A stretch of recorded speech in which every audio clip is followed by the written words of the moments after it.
Peace, peace. God Amon. Why is it disconnected? Okay, 6-7. Peace. I don't know if God Amar is still there. You said peace, Sunez. What do you think of a man in his free ciphers trying to get knowledge and stuff? I think he better be a super student and learn quickly.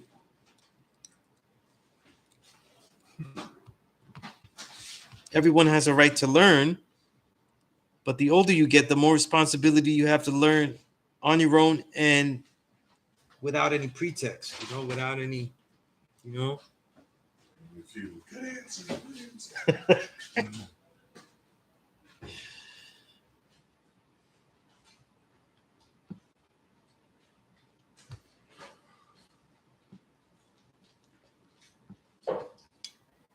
All right, I'm here. I'm a little late to get on here. I am not late to the school. I've been here since the equality hour, 6 o'clock.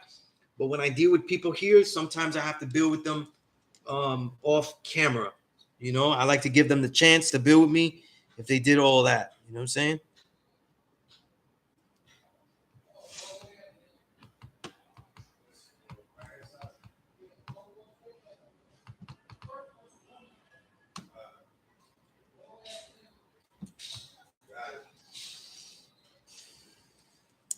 I'll be on here. It's about 7:50.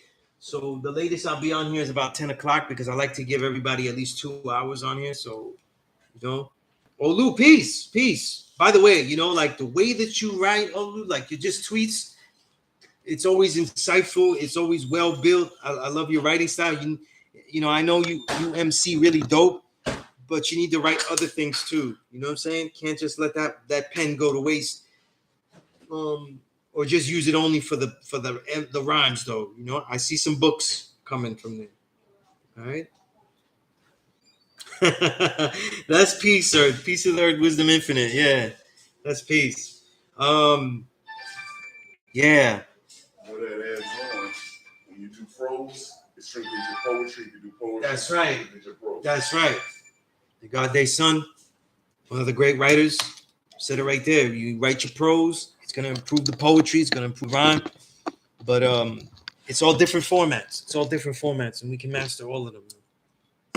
Nearly every really great MC that's lyrical could probably write deeper things and use the bigger formats or other formats, I should say, not bigger, different formats. You know what I'm saying? All right, peace to the God.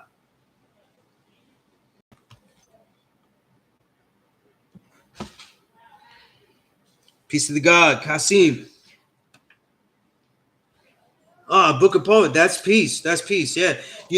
That's the whole thing because I'm in reverse though. I write the poetry and then I started to do the rhymes.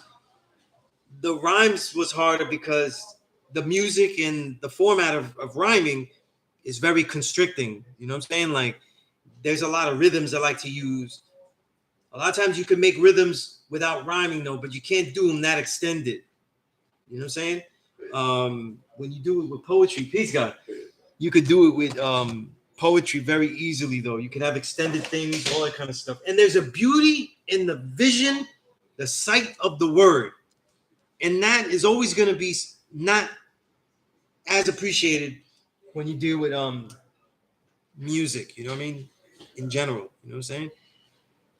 So a lot of songs, whether they're hip hop, soul, like I was just on this whole education thing with my little ones, my little daughter, and my niece. They're both young, and I had to take them through the lyrical artistry of Stevie Wonder. You know what I'm saying? Because I went old school, and they like Coolio's Gangsta's Paradise, but it's unacceptable to me. They need to know about Pastime Paradise. You know what I mean? The Superior Song. So it's a whole thing. So, but the way that Stevie Wonder wrote looks great on paper as well. He's a great writer. Everything he wrote looked so beautiful. You know what I mean? Especially on that album, Songs in the Key of Life. The writing is just brilliant, beautiful. Love's in need of love today, like as like so many songs though. You know what I mean? that whole album. But yeah, yeah, to get used to the different formats, to extend it out there. You know what I'm saying? I have a lot to say about tonight, though. Some of it was said, it'll be repeated. As far as the principles, the deal 120, this is a powerful day in the mathematics, though. You know what I'm saying? Because most people don't know how to do it. They don't know how to live out today's mathematics, especially when you link it up to the alphabet. The truth is squared. How do you live that out? We got a lot of people who don't really live out their truth. They cannot decide. They live out the truth that is right and exact, but now we call into wisdom. It is the way that you do things, the way you uphold the truth. It's far different beasts, different reality.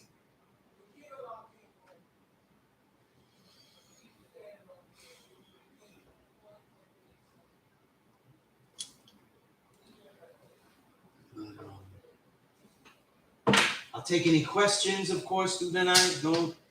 Right now, the class is empty. It was not before, but now that it is, certain people had a certain amount of time. I like to give people time, special time. Now it is not. It is just me and you all here. So whatever you have to ask or anything like that.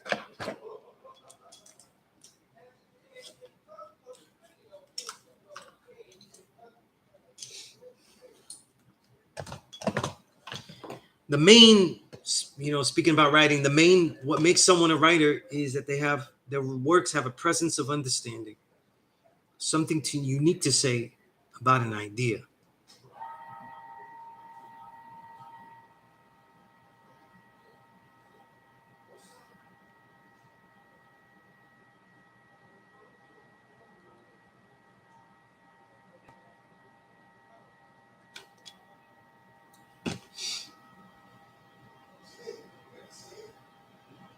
When someone writes poetry, there's a lot of style and stanzas, but a lot of poets though. Like I was thinking about William Bukowski, Charles Bukowski, not William.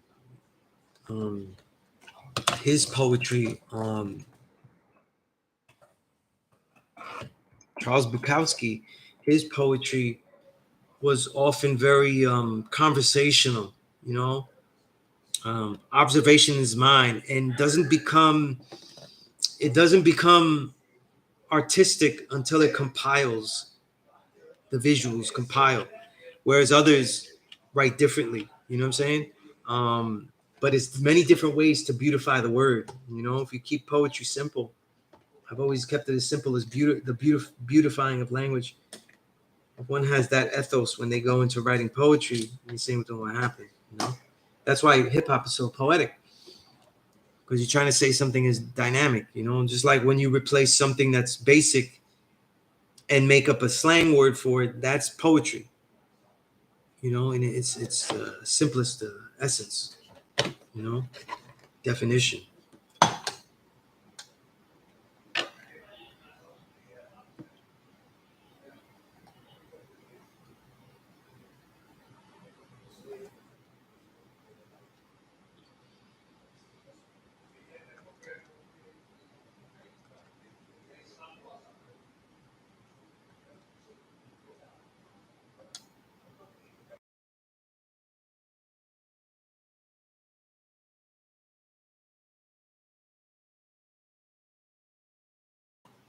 All right. So anybody that has a build, anybody that wants to add on, please add on. I'm gonna go into some things, but I like to wait a little bit to see what people have to say. I'm here for a while.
Okay.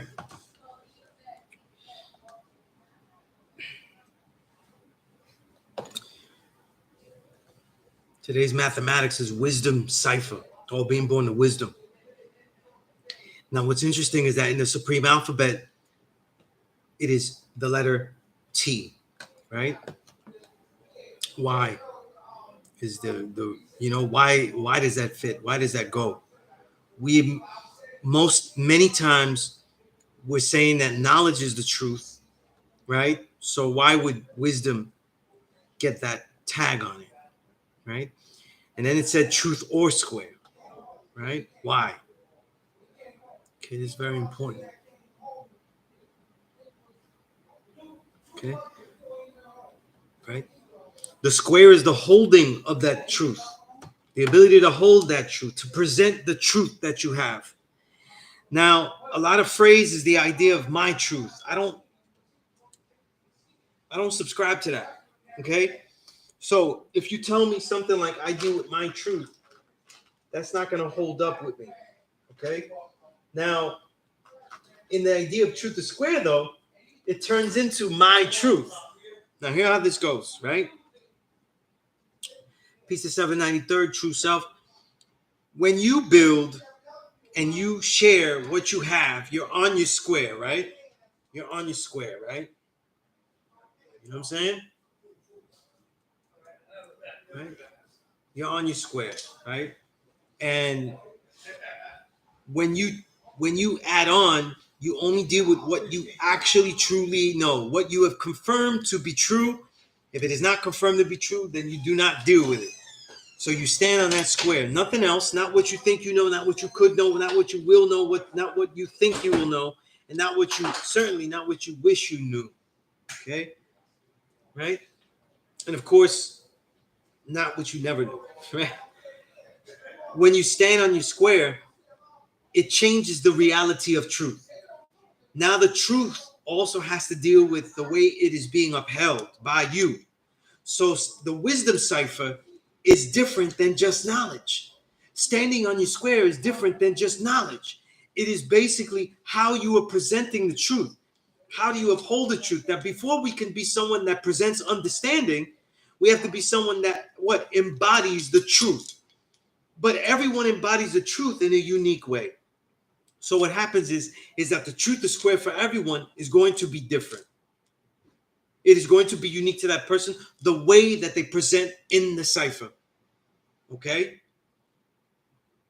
So now we have to go past though what not only the questions to mull over, right? To mull over as a philosophical question that is in this degree, today's mathematics. What actually is the truth? How do we decide what is truth? And then out of truth, the one we uphold or put our foot down for, right? What do we stand on our square for? And then how do we stand on our square? How do we represent this truth? The Father was very keen at having us represent how we deal with the truth, how we present the truth. When do we present the truth? How do we present the truth? When do you not present it? And then when do you present it for the 85? You know what I'm saying? Sometimes you're going to hold it. You know what I'm saying? Sometimes you're going to hold it and you're not going to present the truth, right? You're going to realize that it can't be used.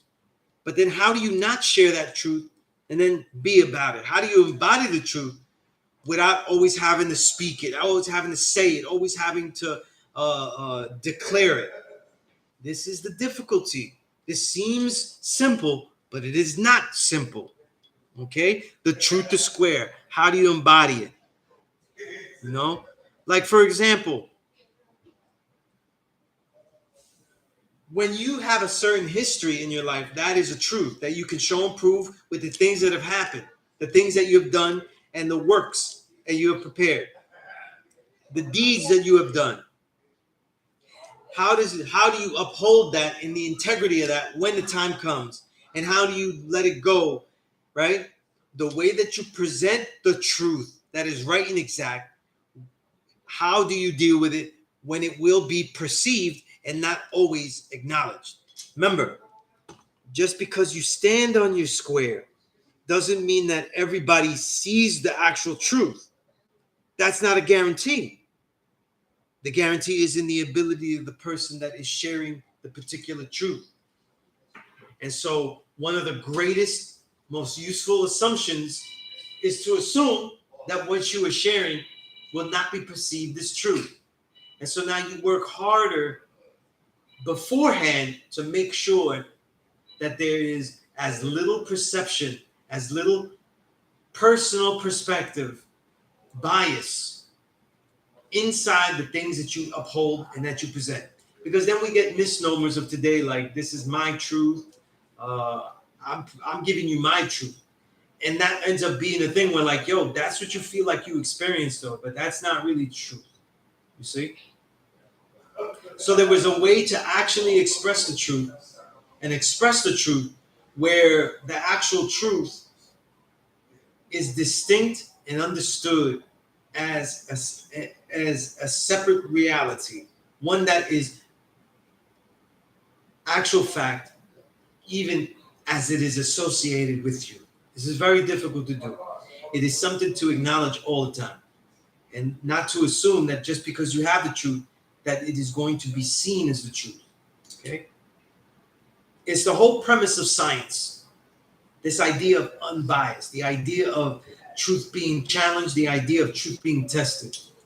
So all truth actually builds a square at the moment, but also has to be taken down. It has to be revised. It has to be updated. And it doesn't mean that it's wrong. It means that it could also be amplified. It could be deepened. So the knowledge degree in the 1 to 10, we continue to learn, and that truth continues to be deepened. It doesn't become less true, but it has and must have the ability to become greater in truth. And that's the truth to square reality that we deal with. That even though you present the truth, though, it may not be the complete truth. It may be deepened by the things that you learn. Okay? I hope that is making sense. Okay? Okay. In the wisdom cipher degree, in the 1 to 40, right? When we say today's degree, we talk about the 1 to 40. What is the prescribed law of Islam, or the said personality? That the civilized is held responsible for the uncivilized and must be punished by nation Islam. I've had these lessons for so long. This was always one of the lessons that I was like, I don't like it. I note how religious it is. Okay? Peace, Indigo, peace queen, true self. Through your wisdom, wise words, ways, and actions, the integrity of cipher is seen. Indeed, I agree. Okay. I always felt that the wisdom cipher degree is a very religious degree because there's no one punishing you, right? There's no one to punish you if you deal with it wrong. Remember, these are teachings from the nation of Islam, and we have to get the understanding. The jewel is in the word prescribe. What is the prescribed law of Islam?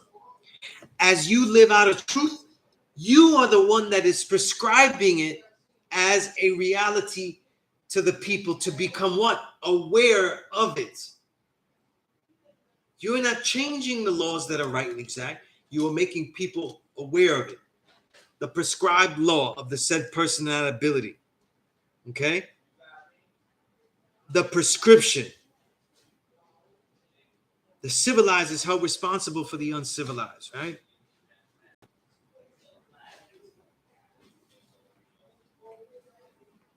We analyze and utilize what is around us, so we are looking for as much wisdom in the cipher as we are bringing wisdom into it. So when we are responsible for the uncivilized, right, then that means that we are also responsible for ourselves in there. The punishment by the nation of Islam really is the punishment of the reality of less truth shared, less truth revealed and given. It's its own punishment.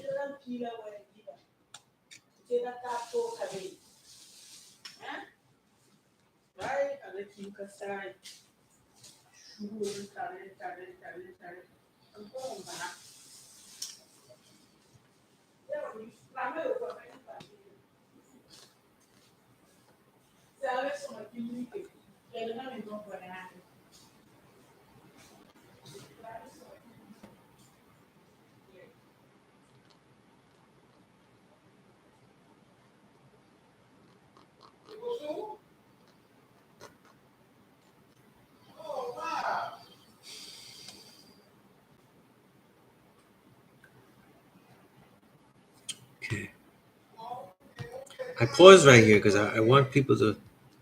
Unfortunately, when you all are not in here, I don't know if everyone is.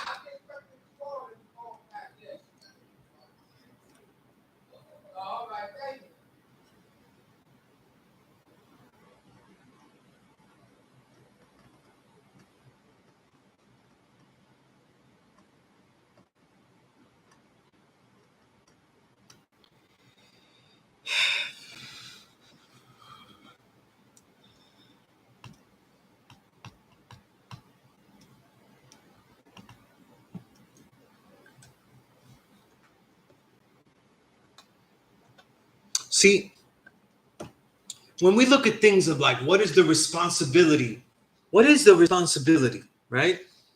When we look at the degree and we say well, the civilized is held responsible for the uncivilized, it mirrors a Taoist teaching in the Tao Te Ching, saying that the great teacher is responsible for the bad student. You know what I mean?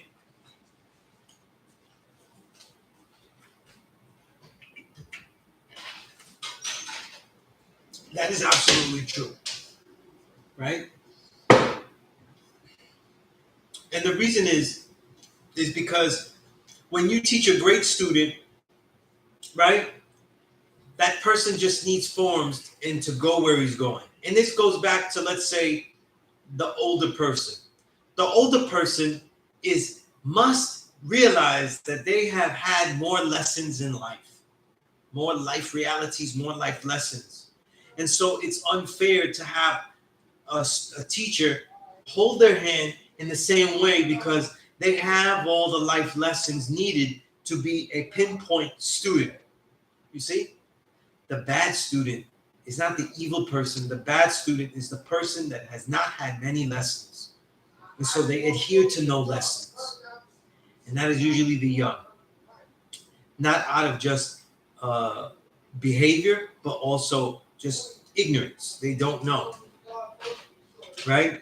The older person has more life lessons. So even if he's ignorant to the truth of these teachings, there is most likely a moment where he passed up on the teachings, right?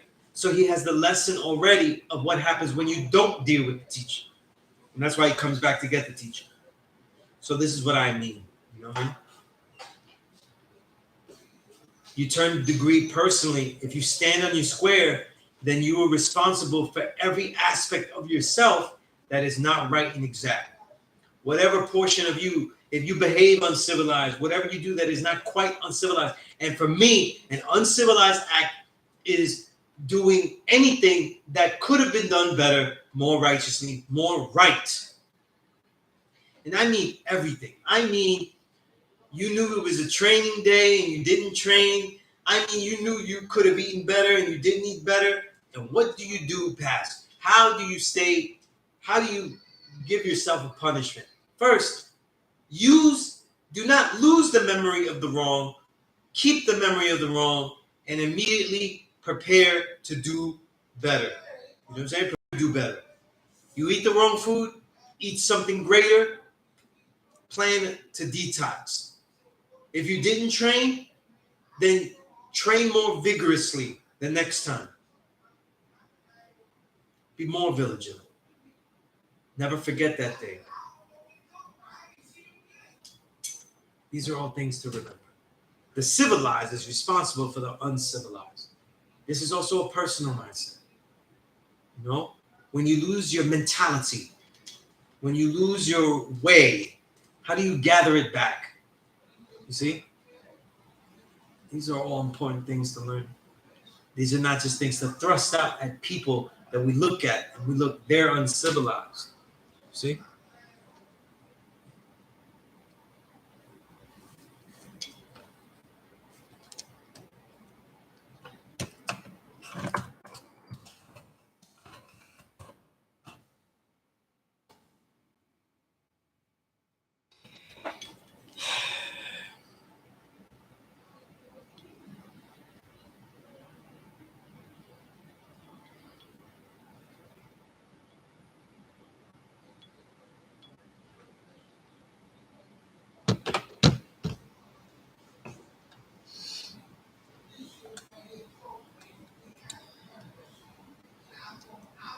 The earth said wisdom cipher is that kinetic energy motion, making things happen, showing and proving that you can demonstrate what you know accurately. Mm-hmm.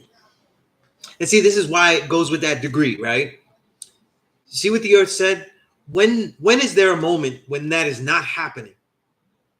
Right? So there is no moment when we are not having to be in a kinetic state in some fashion. We're not where we are not making things happen, where we are not engaging in some kind of way, right? It's always in some way. You know what I mean? Always.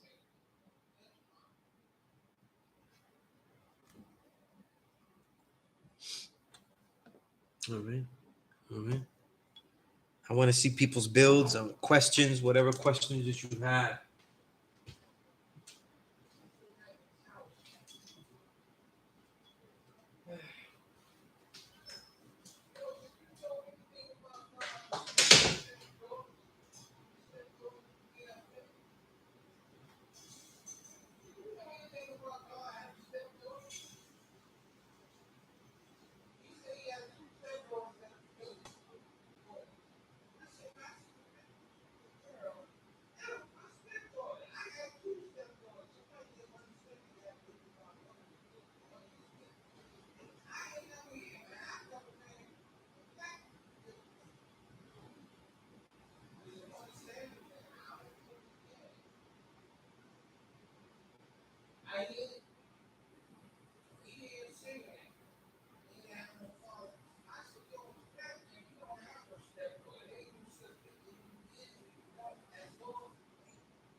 Okay, what jewels are people gonna drop on me?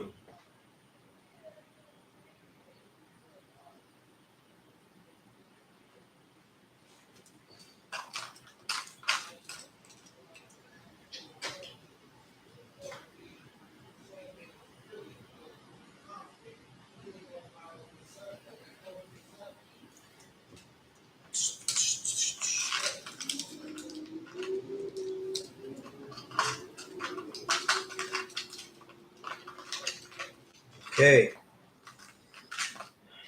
Why am I looking for something that I can't find? All right, so I'll stop looking. Truth or square? Square also means to deal fairly and honestly, a unit of measure used to multiply. So I see wisdom cipher all being born. And wisdom is the reciprocation of applied knowledge that reveals truth. Interesting. I would like to see more written on that. How is it a reciprocation? You know, like that can actually be detailed. You know, I like the word can actually be detailed. See, when we build on degrees, there is a simple build and then there is a complex one. Okay. The reason I say that is when you have a great complex build, you also have to learn how to keep it simple as well and break it down because the complexity of the build is the way to hold it, to hold this vast amount of information and understanding. But then how can it be condensed later and broken up to be useful to the person as they think about it, as they learn about it, as they study it? Okay.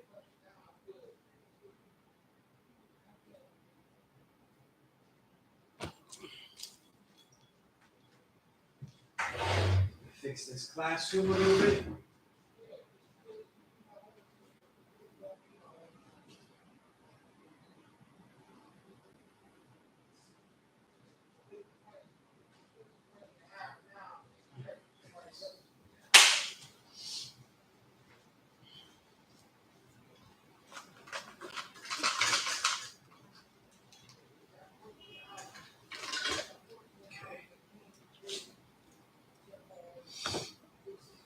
Very strong build, though. Very strong.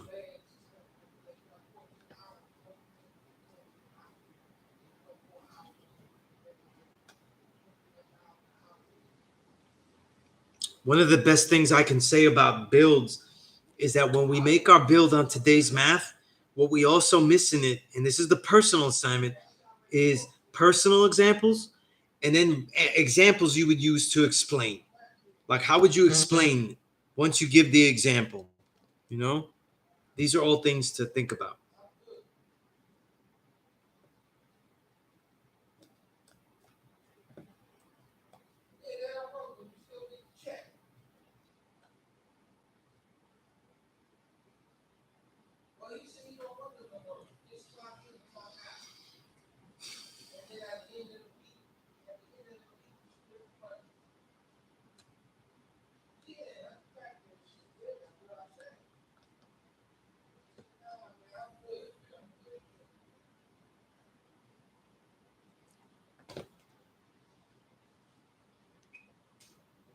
Okay.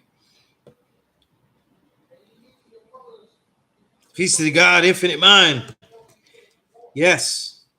Yes. Infinite mind knows that I always have beef with today's degree in the 140 because it sounds all religious, right? How do we prescribe? What is the prescribed law? And then we have to take it back to ourselves, prescribing ourselves. Like, do we actually prescribe ourselves? See, we always want to look at the populace as someone to prescribe things to, but we have to prescribe ourselves something. And that the best way to teach the uncivilized is to be the embodiment of the civilized, you know, to be what we always wanted it to be, you know, to be what you truly ought to be. See, they always say fake it till you make it. The implication is that you eventually will be that, and then you then don't fake it anymore. But the reality is that you're supposed to embody what you intend to be because it is truly worthwhile, it is truly honorable, it is proven to be right and exact, and then you become that. You know, this is the reality. You know, and so the prescribed law of the said person and that ability is to be able to continually prescribe the ability to identify lack of civilization and to what? Prescribe it. So what is the difference between uncivil and civil? Civilization means in the degrees prior, right? Civilization, the awareness of where you are, what type of society you are in, and how people conduct themselves as men, women, and children under a body of laws in a manner for a certain continuous outcome of what? Furthered, able, interactive society. So the uncivil is that which is obstructing the ableness of the society of men, women, and children. How do you individually obstruct that? That's one way to look at things, but then how can you amplify that? How can you cause that to be, you know, even greater, you know?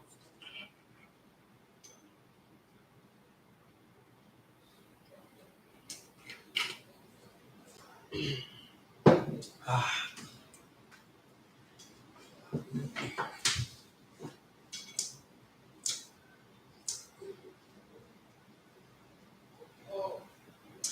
I'm sitting here at a law school and I'm very comfortable because in these summer months I have sweated ridiculously and it's a nice AC. It's comfortable, it's not intense.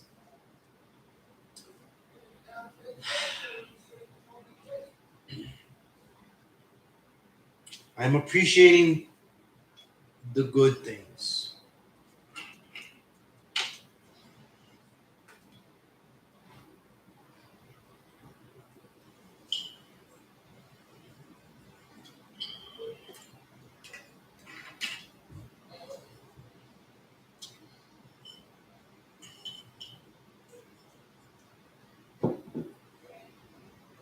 All right, let's read some of these comments, some of these bills. If in mind, The wisdom of the cipher is the truth within the square. Pre, before, scribe, written. Gravity on earth is a prescribed law. Mm-hmm.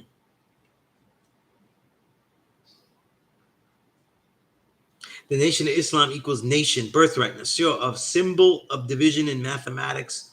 That's of describing origin. And Islam of math is mathematics. Nationism is the birthright of mathematics or nature of it. That's a breakdown I love. I love it. I love it. Reciprocity is fair exchange. The duty of the civilized is to teach the uncivilized, because at one time we're once in the same conditions until we come into knowledge of self. That I see as well. I just want to be a pain in the ass and make you build on even further. You know what I'm saying? I see the build, Infinite Mind. I see the build. You know? Obviously, I'm taking it more personally. I think that when we ought to be able to prescribe ourselves a nature of being, to be so forthright and saying, we deal with mathematics, and it is so powerful within us that it is not us subscribing to mathematics, but we ourselves are prescribing mathematics to ourselves. We are being it, we are seeing it, and it is absolute. We will absolutely have these principles that we define, that we take time to articulate, and we will be that. It's a lot of daring. It takes a lot of work. It's a lot of daring, a lot of innovation, a lot of self-analysis, reflection, if you will, right?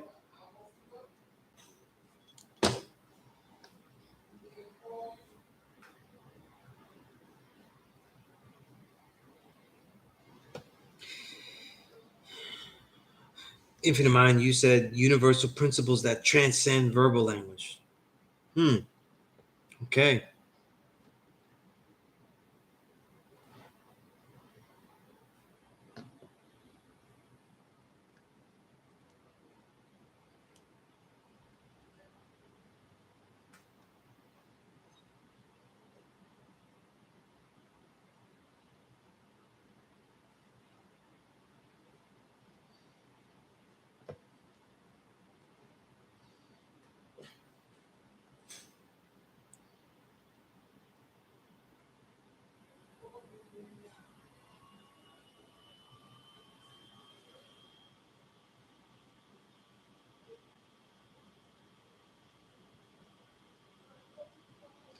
Okay.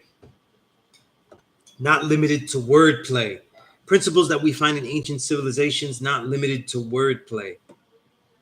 Okay, okay. When you say wordplay, what do you mean? Just so it's clear, like, I get where you're going though.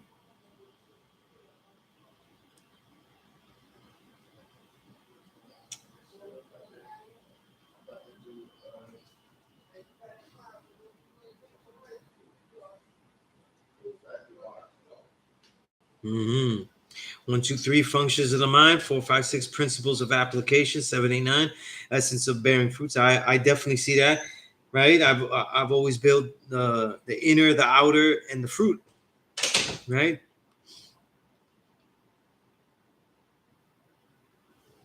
Stephen, peace. Any questions, insights, right? Okay. Wordplay, Infinite said, because whether it's miles or meters, we are not caught up in language. I see. Yes, absolutely, absolutely, absolutely. Peace to the God King. All right.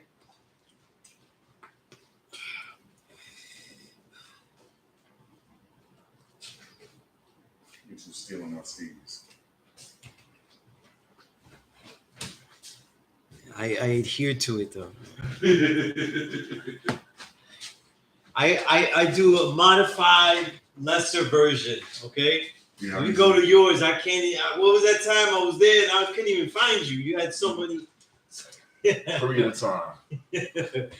I was like, shit. Yeah, I'm running 3 at a time. Right now, I'm in. I don't even know what's going on right now. You got the side? Peace. Peace, God. The principles supersede the words that describe it. Yes, I see that, God. I see that. Mm. Hmm. Yes, I'm here. I, yes, because their ideas manifested. That's right. That's right. You know, I think a lot of times, especially here, I think I need people to see, like, people keep seeing this as the activity of memorizing things, getting an insight about them, and then doing it, as in living, then sharing it, teaching it. I never had that mentality alone like this. The idea was to learn how to come up to my own insights of it, you know, um, to be able to allow it to be a way of understanding myself so well that I could become exactly what I need to be and want to be, and that I took the time to define that what I want to be and what I need to be are valid things to be as such. To take what you would like to be and see that it is right and exact thing to be is how you better born this reality of yourself. That's what knowledge of self is. You see? And that's why I always I'm never a person that's first in these lessons to look at the degrees that in the especially when we get into the degrees from the 17th to the 21st to the 20th that are really about teaching. Before we can teach anyone else, we have to be able to be the greatest teacher of ourselves. And most great teachers are not great teachers of themselves. You know what I mean? And there's a difference there. So you have to be a great teacher of yourself. Infinite. You never allowed me to regurgitate the information. Instead, you had me critically think outside the box, just the verbiage of 120. This is why you described the 50 book list almost. Prescribed the 50 book list almost every year. That's right. That's right. You know, I think people, when we deal with 120, we learn the language, but I want us to be so good at seeing all different types of language that we can develop our own. You know what I'm saying? And for that, you have to be well read. For that, you have to have seen things. You know, balance the reading from two different perspectives. Right? Indeed, God. Indeed. Indeed. It still works to this day. You know what I'm saying? It still works to this day. You know, a science history informative book with a creative literature idea. That's right. You know, most people aren't really creative because they haven't engaged in enough study, enjoyment of different types of creative works. You know, that's right, man.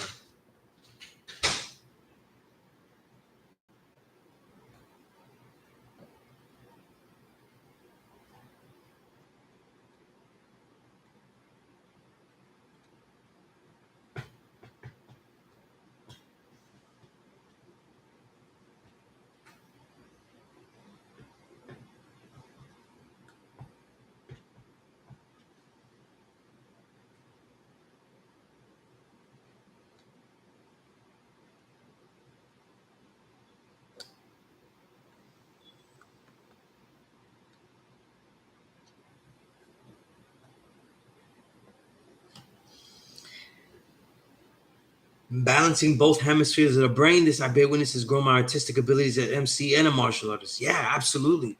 You know, right? We've been doing martial arts all these years. We always talked about this balance of the technicality of the art. You know, making that punch, that kick, the technique. It has to actually be sufficient to defend yourself, to block, to hit.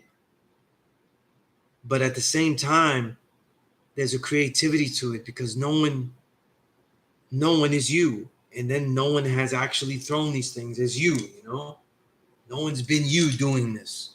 You know, no one's been you writing this. No one's been you throwing this. You know, no one's been you doing that. You know, and we come to these realizations though, and that's where the creativity it takes off. It really, really takes off, you know? Right. You know, our Seagung Bobby Whitaker, right? He didn't regurgitate forms. Instead, he taught improvisation and innovation, right? That's absolute, you know? Same as how you taught me 120, right? Yeah. And, you know, the way that Bobby taught is similar, but it goes to the way I taught. But the way I taught is the way the Father taught it. You know what I'm saying? It's why so many gods have different, their own self-styled wisdom. You know what I mean? It's why that phrase even exists. You know? Right? It was it's an amazing thing, you know? And it's interesting because I it's great. I got here and I was building for a while too, because I got here at 6.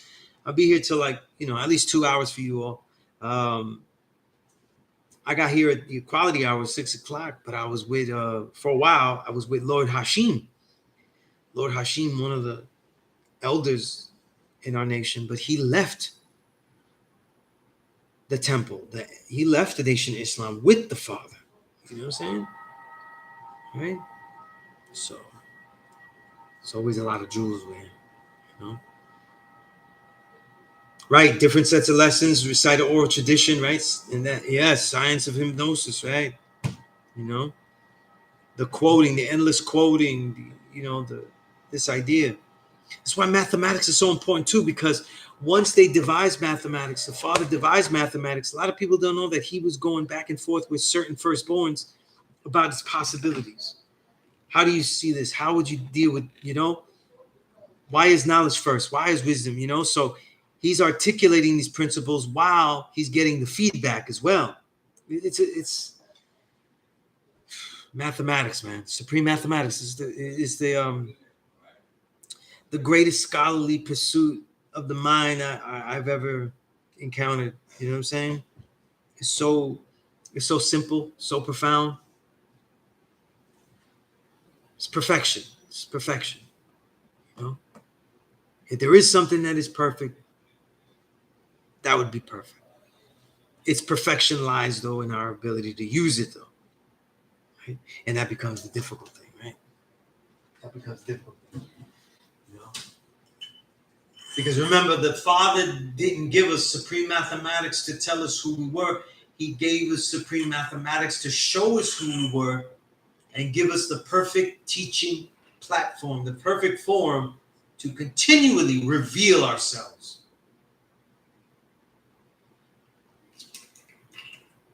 It's amazing. It's amazing.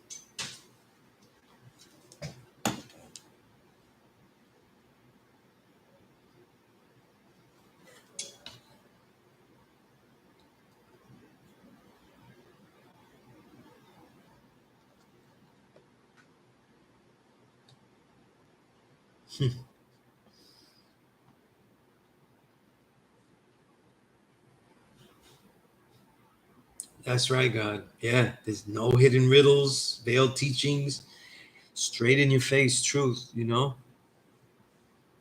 And see, that's the thing. You know, the truth is so overpowering, though, that we forget that it also has to be tested. And if you think that the truth doesn't have to be tested, then you take away its infinity.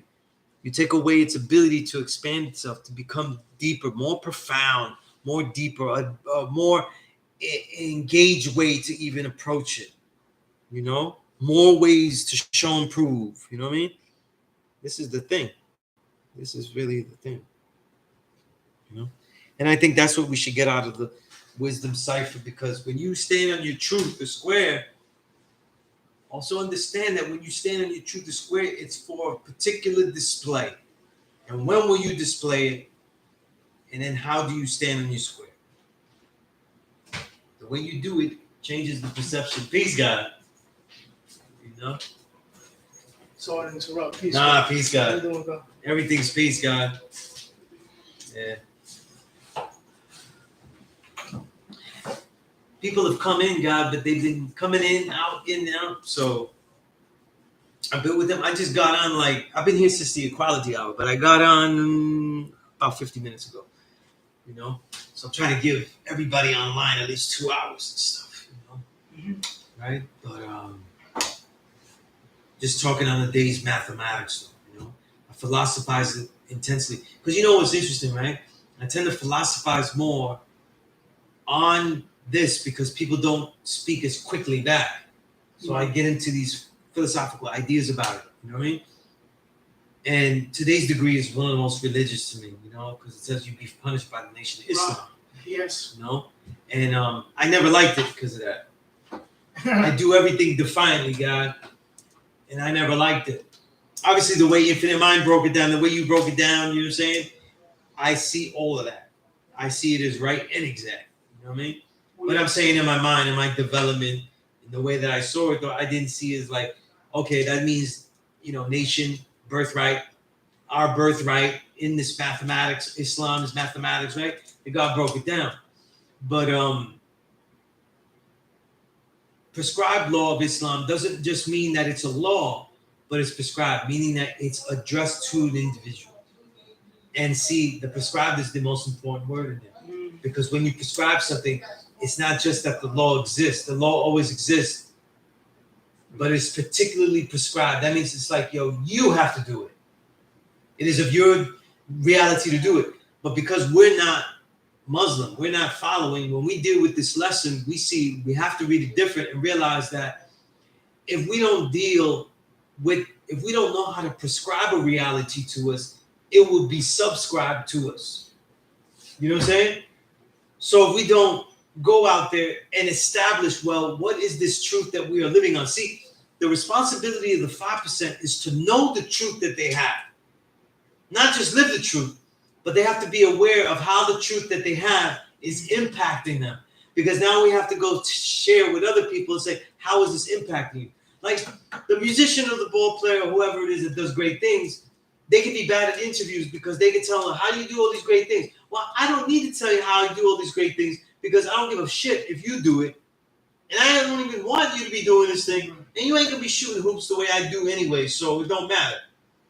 But this is not the life. We're successful. We're being ourselves the true and living God. And we know that the true and living God is the original black man. So now we have to go, how do we share this to the entire world? So now I have to see, what makes me civilized versus uncivilized? Because these are the states that we most immediately find the people in that show us they don't have the knowledge, we have the knowledge. Because what's the first thing when you get, right? What is the duty of a civilized person? Teach the person, right? The person who's savage, civilization. So that's the first identity of the 85, uncivilized, right? So now, when we deal with that, now we deal with the person that is uncivilized. We have to be able to articulate what is making us civilized. What are we doing that is civilized? You see, what makes us civil? What makes us humane? Part of it, and we go through mathematics, the ability to look at ourselves and have an awareness of what we have done, the ability to take all of the information that surrounds us and that embodies what we are thinking of right now and most immediately, and see how that applies to the current state of insight that we most rely on. Because the insight that we most rely on is the understanding that leads to the culture, the way of life that we are extending outwardly to the people, having a power over others. Right? It should be fun. Yeah.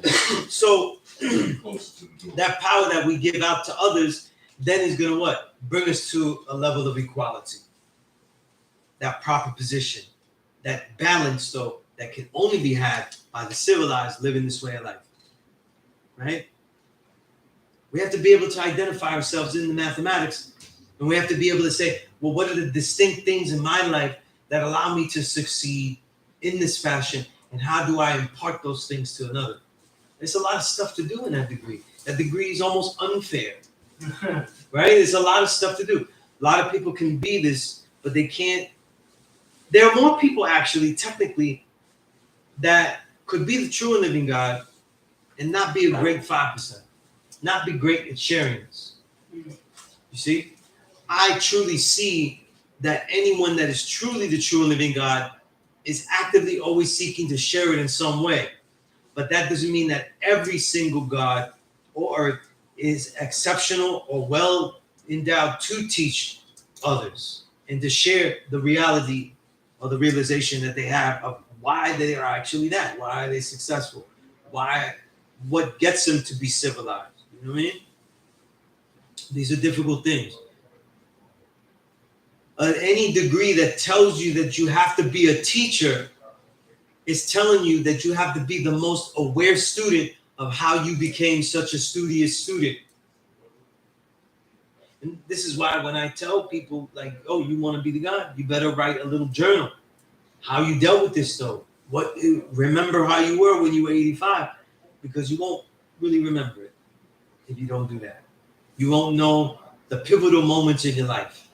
The pivotal moments, though, in your life, though, are the wisdom cipher. The moments in life when you realize the truth, and then you had to stand in your square so you would, because if you didn't stand on the square, then you wouldn't be able to actually live out the truth that you just learned. Right? People that know me, they know that pivotal moment, though, if the haters and trolls want to go back in their time machine and destroy me at this moment, it obviously was when I said I wasn't going to eat that swine on my old Earth's table. You know, that wonderful Thanksgiving moment that I ruined for everybody. Right? But after I did that, I didn't even have knowledge of self, but after I did that, I realized that the things that I wanted to be that were right and exact, I actually was going to have to fight for them. And that it was okay. Or it was going to be okay. And I also had to resolve that I didn't care if it was okay with everybody else. Right?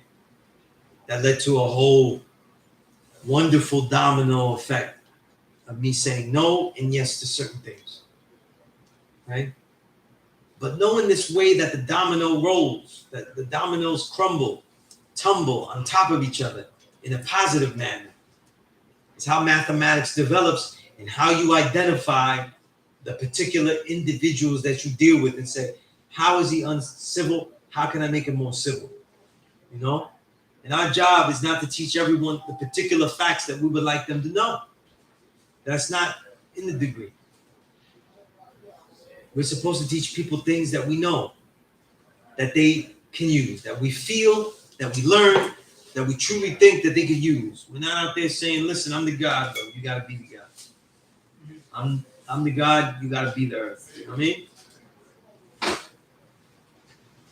We have to find out about their lives and teach them something that gets them greater to that point. There'll be a day where everybody bears witness that the black man is God and the black woman is the earth. They'll know who we mean by this, who are the original people. And then they still will say, I don't want to do it. I bear witness, but I can't do it. It's too hard. Just like everybody will bear witness, though, that certain diet is acceptable, and they will not eat that acceptable, proper diet. They're just going to say, no, I'm not going to eat that. I understand that it's the best thing to eat, but it don't taste good to me, so I'm not going to eat it, though. Right? Because remember, the devil's mentality infects the people. The devil's weak and wicked. And see, the most important thing now is not also that he's wicked. That's not really how they abuse the people. They abuse the people by accentuating their weaknesses. Because it's weakness that leads to wickedness, not the other way around. You know what I'm saying? Cartoons and movies, wickedness is first. You know what I'm saying? And so you make a horror movie and the wicked is powerful. But in real life, though, the weak are the weak are the wicked. You know what I mean? So they build up numbers. They build up numbers based on a weakness of mindset that affects everyone. The impending doom of weakness. Right? Capitalism is based on weakness. You have to keep collecting because the amount. Peace, God. The amount is going to be eventually lesser. Doesn't matter how much you have. It's eventually going to be lower. You have to do more. You have to take more. You have to blood suck more. You'll never know what could happen, right? My enemy is calling. So this is the thing, the impending weakness, the possibility of weakness is so feared that they have to continue to collect, continue to take. This affects the people, the mentality, you know? And they look at things like that. They don't look at things like, oh, when we work out, though, we actually destroy and rebuild. It's amazing, right? You destroy the muscle working, and then it rebuilds, becomes greater than it was before. It's an amazing process, but people see it differently. If I don't keep getting bigger and bigger and bigger, I'll grow weak. And it's about fear. It's about succumbing to fear. You know what I'm saying? You're trying to not be that. Even when you do positive things, because you're scared of becoming something else. This is the wrong mentality. This is the mentality that infects the reality of weakness. You know what I mean? So this is what we're always looking at, right? It was Aristotle, I always say this, in Aristotle's Metaphysics, he said that the Egyptians, they went from the inventions of necessity, right, to the creations of leisure. That doesn't mean that they made everything that they need and then now they just chill. They just chill and make shit chill, you know? They make totally useless things, you know? Like, nobody needs a pointy building. Like, we just made those shits, right? The thing was that they were able to master themselves, and now they were able to create things that aren't necessarily needed for survival. So the way to defeat a people, our people, is to put them in positions of weakness. They're obstructed. The whole world is under this weakness. Let's say capitalist system, these systems, right? We have to constantly collect. There's always the possibility of weakness, lesser, not having enough. So this is what happens. That weakness is what we look at. The succumbing to it, though, is what we look at when we see the uncivil. The difference between the uncivil and the civil in today's society, in the Western society, is that the civil, the supposedly civil, the person that can follow the laws and excel in the society's constructs and constrictions, things that put him in the bubble, or that he has confidence, though, that the way of life, though, will reward him when they do what is expected of them and what is allowable by the written laws of the land. And so it is easier for the original people that are oppressed to be as uncivil as possible because they are also against the society that they are in.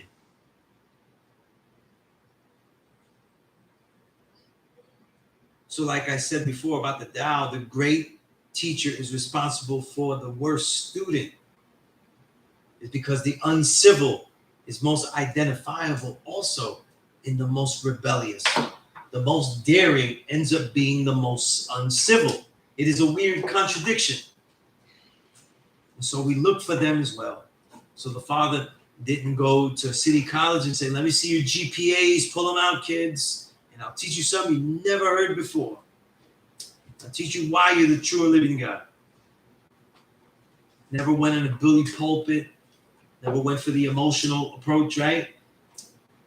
There's not one picture of the father, though. You know, the bigger the cipher, the more subdued he seems. Sitting down, right? Not necessarily holding fort. Everything is always subdued. It's a very one-on-one individual. It's dynamic. You know? And I'm thinking about this because I was building with Lord Hashim, you know? Lord Hashim, one of the gods that left the temple with the father, you know? Yeah. He was a minister too, I believe. That's right. That's right. It's his big time when he left. And so it was a daring effort for him to leave as well. And he was telling me some things, you know, some things that are just for me, some things that are to share that everybody ought to have, you know? But you know, this idea of the uncivil and civil, this is why the uncivil are filled with the best part, the potential. You know what I mean? Because often the civil is not so civil, right? And that's why when you teach civilization, you're not teaching them to adhere to the laws of the land. You're teaching them about the effects of the laws of the land and the reality that this is not the peaks of society. That society isn't a line that goes up, though, but that it is what? A history that can go down and up, ebbs and flows. And this is certainly one of these. Right? We see technology, we see all these things rise, and yet the society is moral decay, a consistent decay. And even as the people fight, right? You see our people, the young fight. They try to fight racism, they try to fight this, they come up with ideas without the knowledge of self. They just stumble upon with the words that their own oppressors gave them. You know what I mean? Miscategorizing shit, you know what I mean? 50 labels of sexuality, 1,000 labels of people's oppressions, how people make you feel, you know, spending all their days noting microaggressions, you know what I'm saying? Father kept it simple. He said, listen, the devil does what the devil does. Like, don't worry about all that shit. But today, look, the good, intelligent black man, intelligent black woman, young, they're knowing down everything. Oh, I see that microaggression there. This is called and they label the microaggression. And then that label of microaggressions get labeled into a more form of racism. And now this is the cancel. We have to cancel this. And now you have to be, you know what I mean? And they think they'll keep everybody in their head, you know, on their toes. You know, keep finding yourself racist and things like this, right? I got to keep it simpler than that. Black, brown, yellow, or white. The only way to a more righteous reality is to have them understand what the righteous deed is. Right? The more that they know the righteous deed, the more they can focus on doing what is right and exact and not worrying about how they stumble and say something wrong. You know? The more that the child gets a knowledge of self, the more that their way of life will be natural and the ebbs and flows and fluctuations of their mind and emotions won't hold sway over it. Right? All of these things are important. They're important to civilization.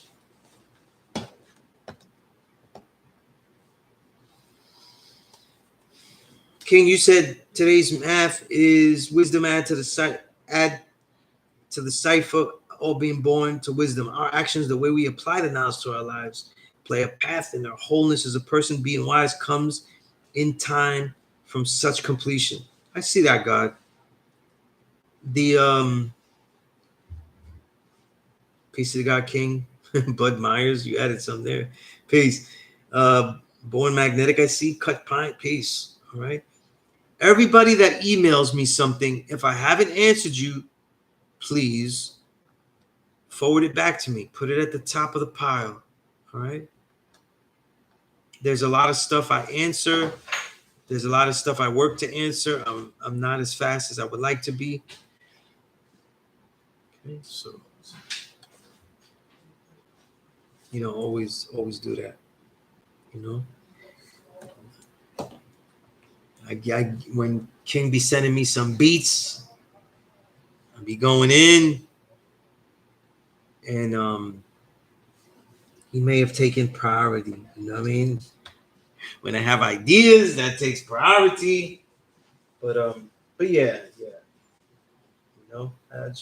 I have some time. There's a lot of letters I have. A lot of stuff that I have to answer.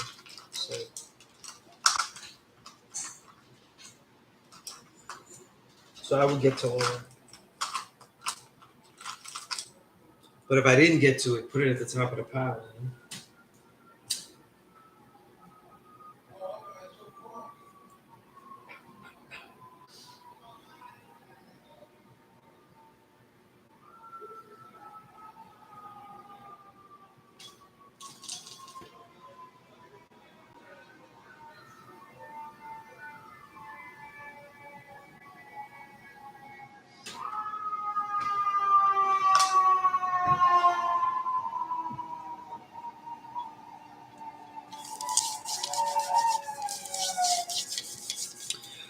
Okay, so I should be here like so around up to 10 o'clock.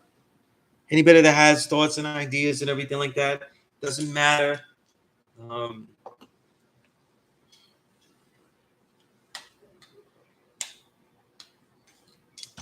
we could talk about anything that people want to bring up, anything that people want to ask me is all peace.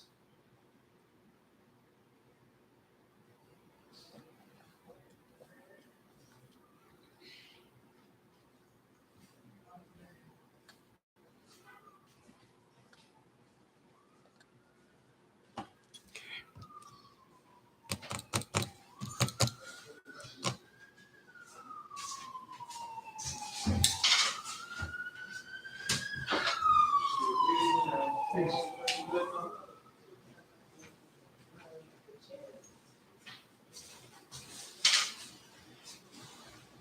Yeah, God. Just thought about it now. I'm up to my next book is going to be my 7th book, so that's one definitely going to be the martial arts book.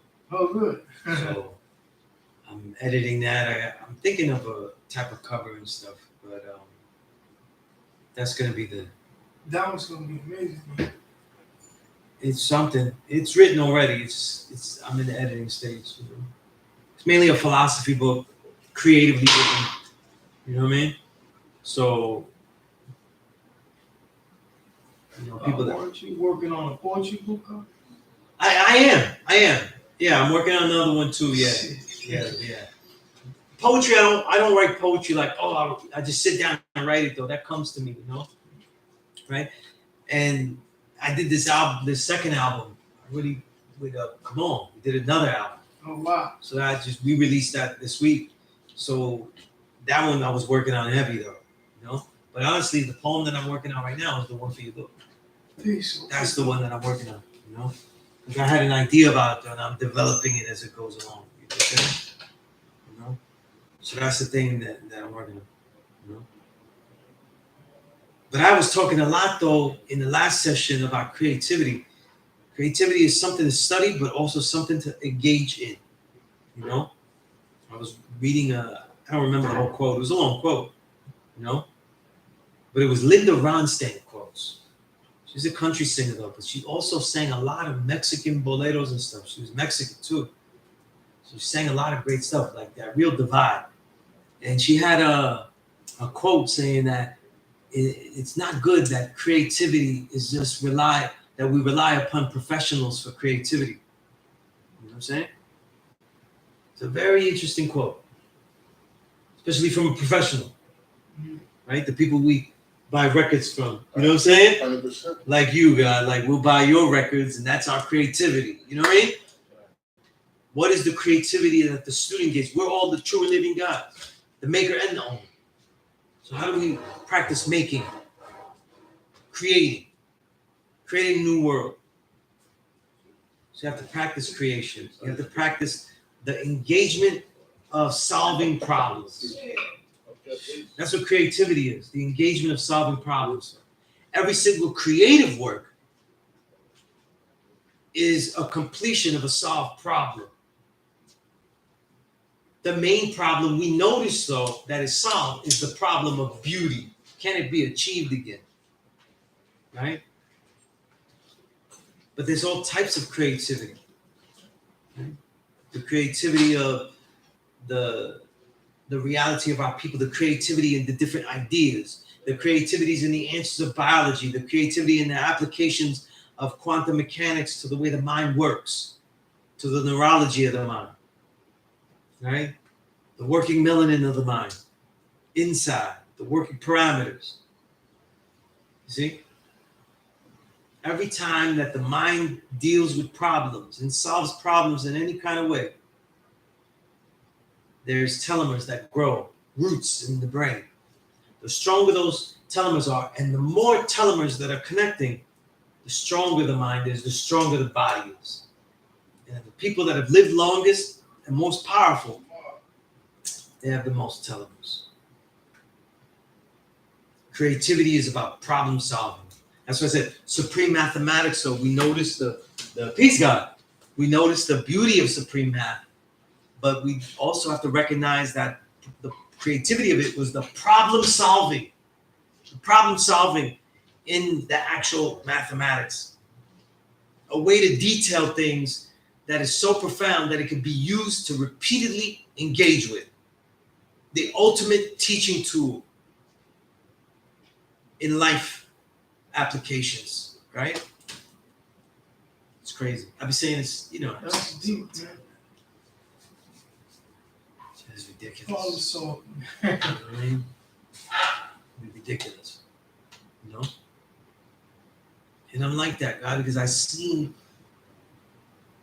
I feel what it's done for me to create, and for me to have a life, and for me to accentuate everything that I wanted to be and become and continually born. And I've also seen what these elders have done over such a long period of time now. It's amazing. It's amazing. You know what I'm saying? It's amazing. You know what I mean? Just better prescribe these things. The right prescription. Oh, King said, what? He said the God Sunez solo album dropping soon. I better start writing some shit. Oh, shit. Yeah. More crazy ideas. Yeah. This album to me was even more hardcore. I learned how to rhyme better, flow better, sound better. You know what I'm saying? It just sounds, dope. So it was fun. It was definitely fun.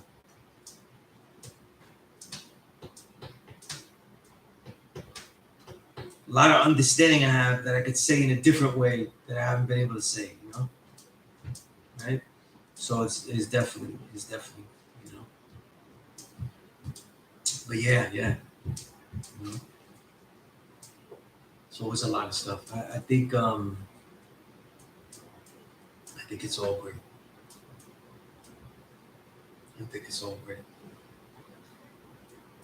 But I need people to engage in creativity, to study it, respect it, study creativity from different angles.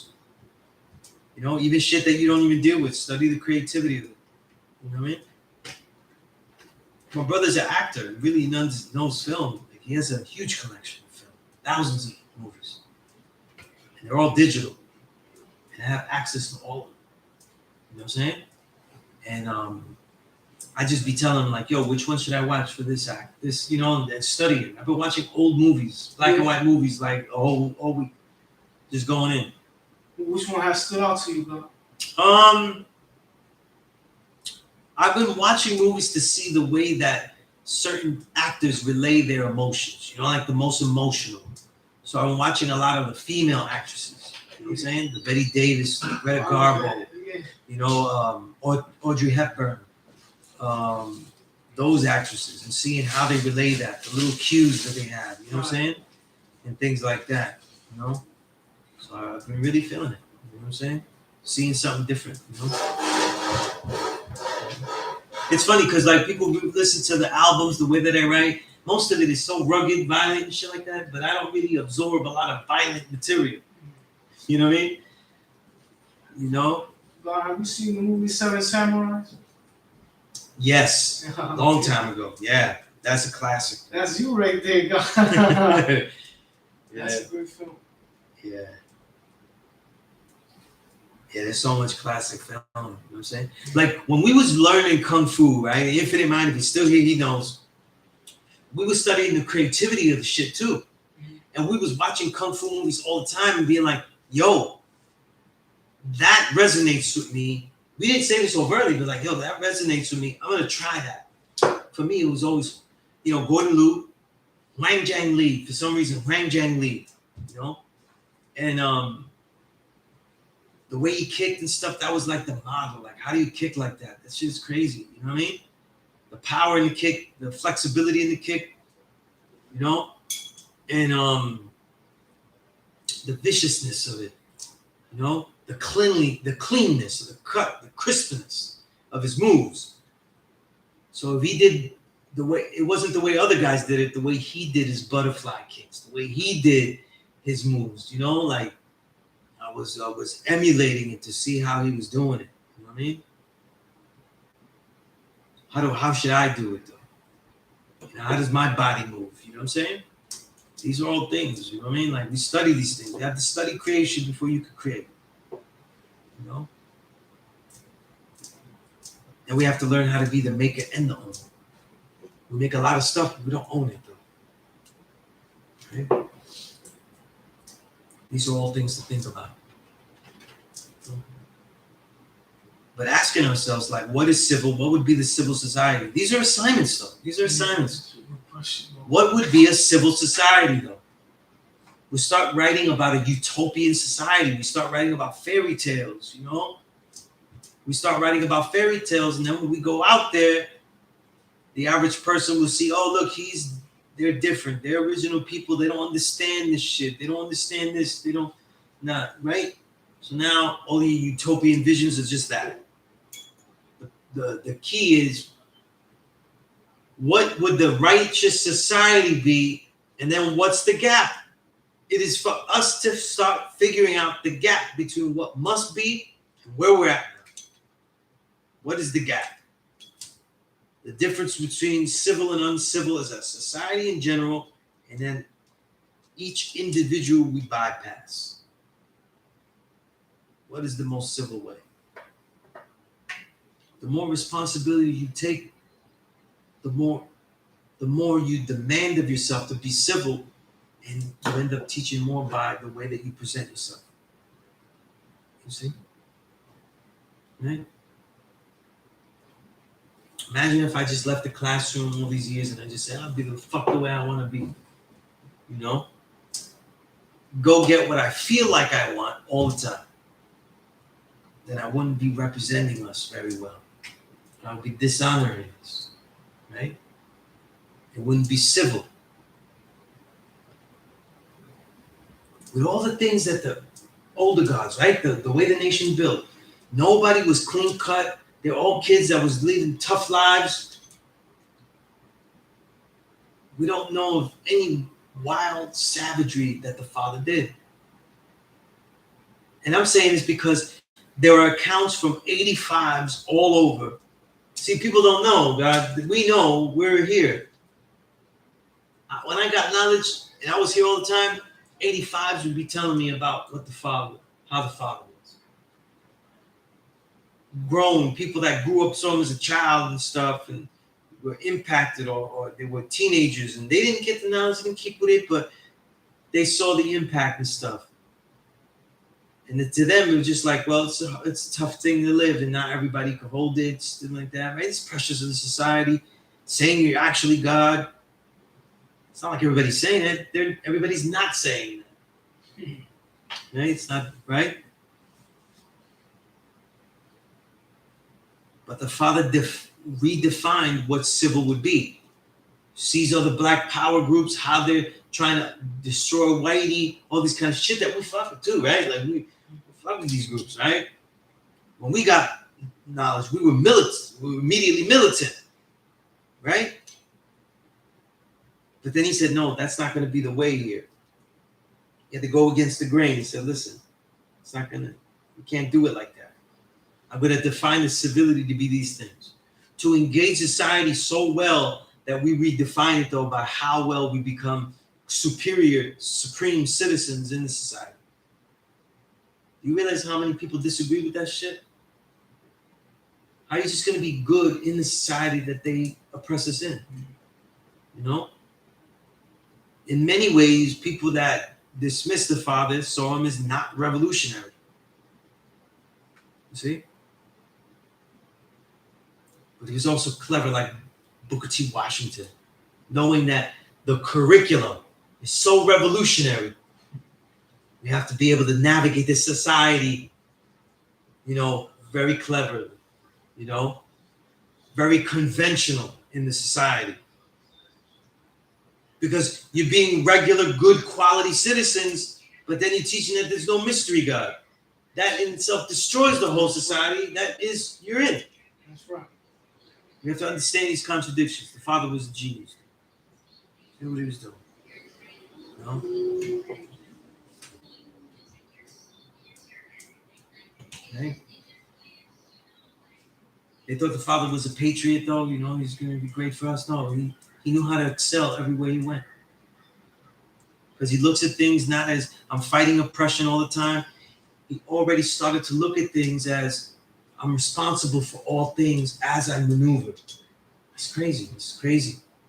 It's almost Buddhist in nature. Yeah, that's right. I'm walking around responsible for all things that I'm encountering.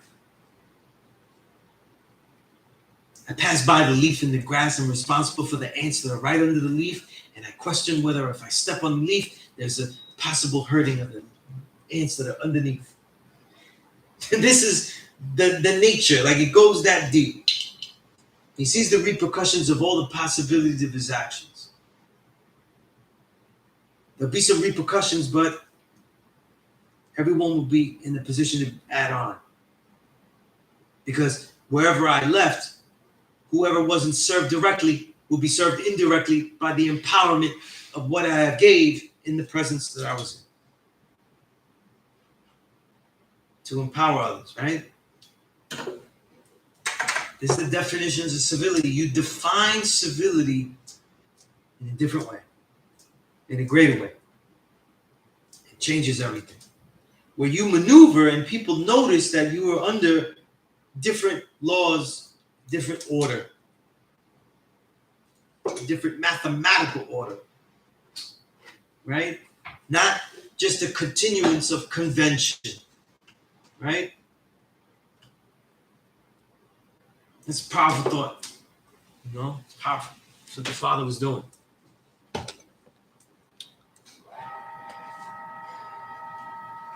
King, you asked me an infinite mind, is it true that martial arts really makes one more disciplined so you don't immediately resort to making the physical reaction your first reaction?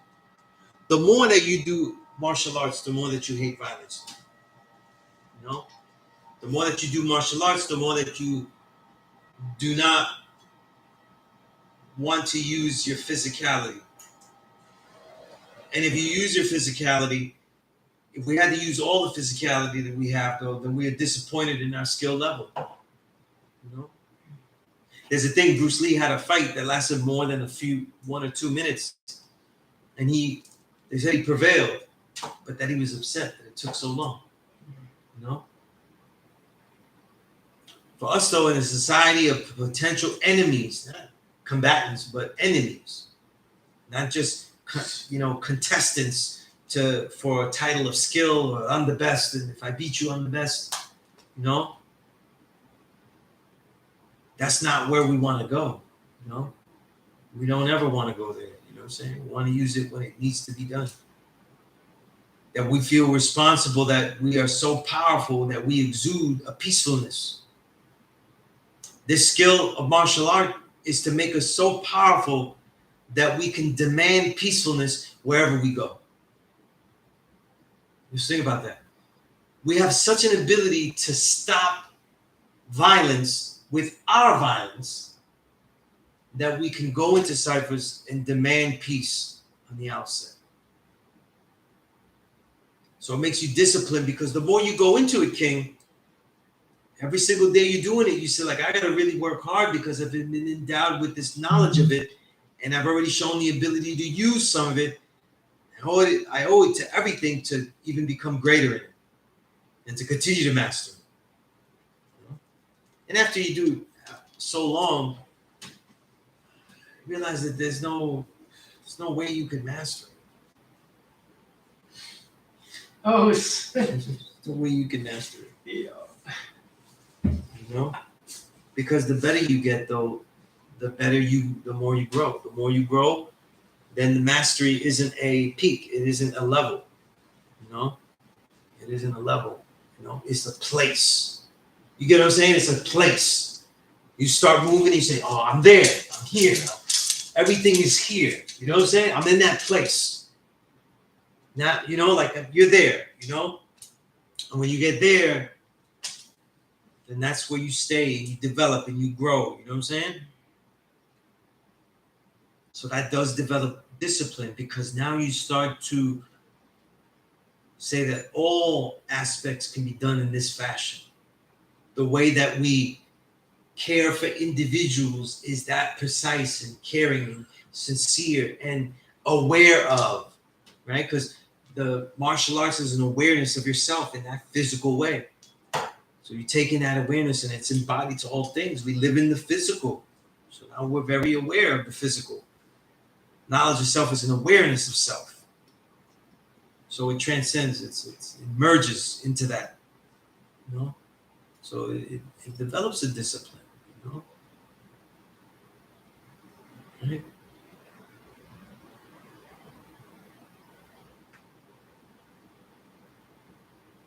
And it's unlike other physical disciplines that get people in shape, it's not about competing with something.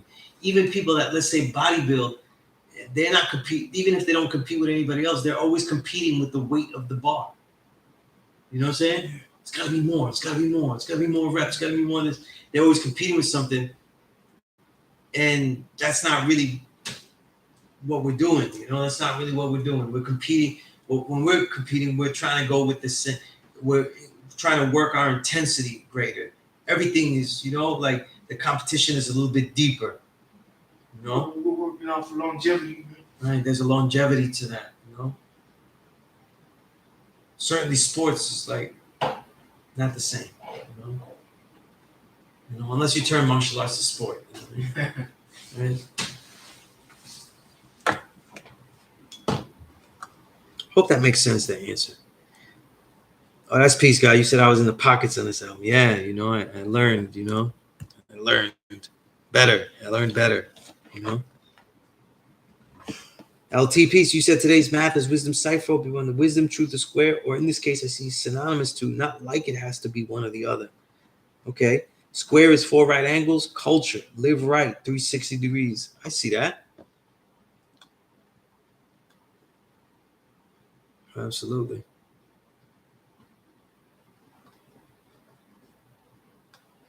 Yeah. Yeah. But,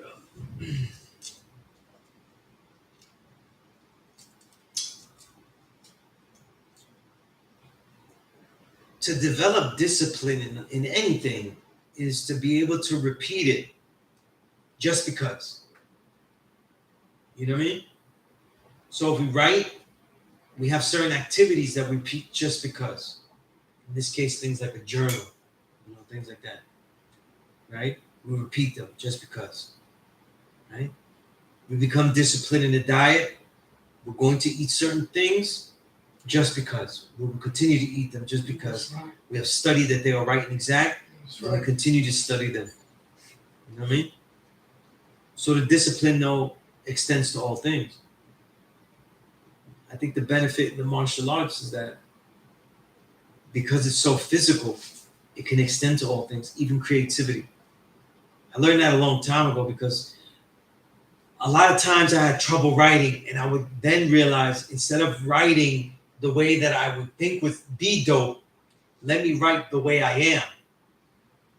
And at that time, the most truthful expression of the way I am is the way that I move in Kung Fu. So I wrote the way that I move in Kung Fu.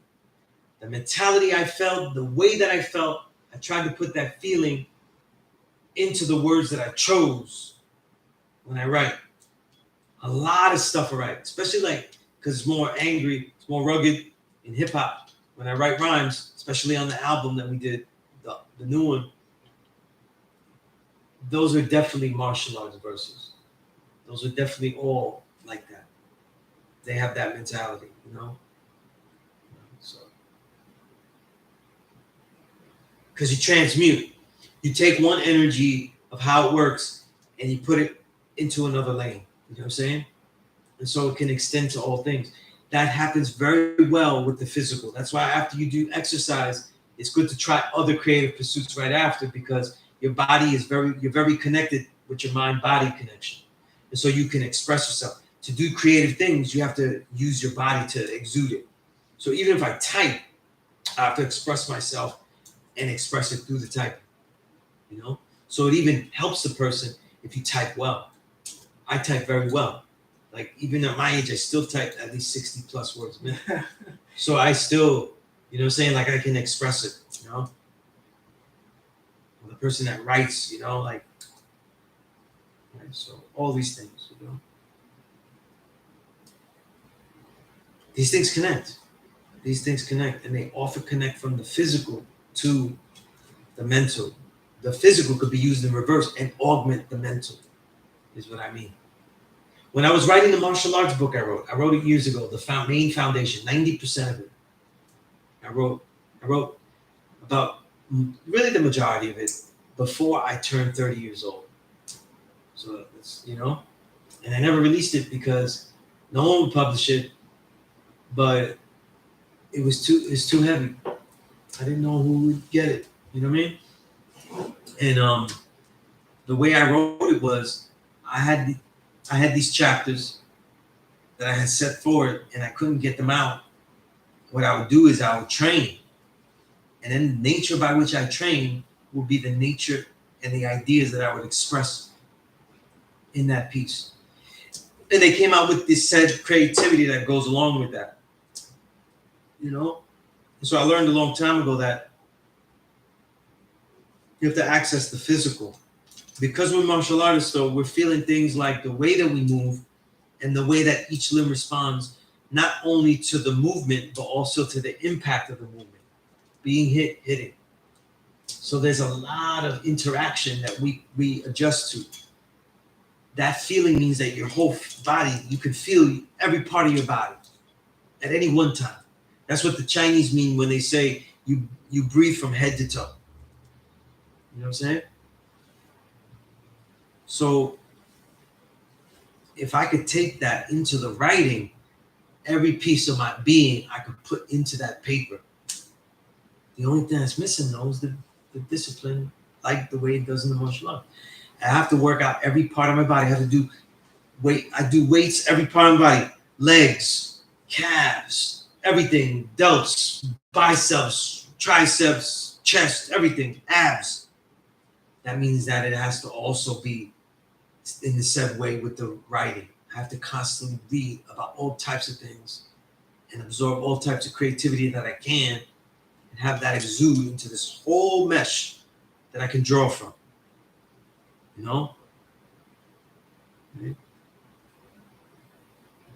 You want to write, then the more words you know, the more ideas you know. It's like Kyrie with the handle.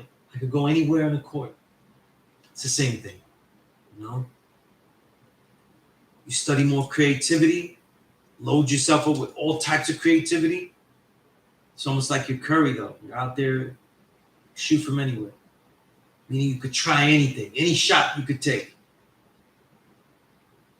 So this extends to all things, But it all goes back to the essence of you, There's only so much that each body can do. The thing that's beautiful about martial arts, so, is that you find the limitless within the limitations of that particular body. The limitless there's a limitless in everyone's body, but it is different for every person.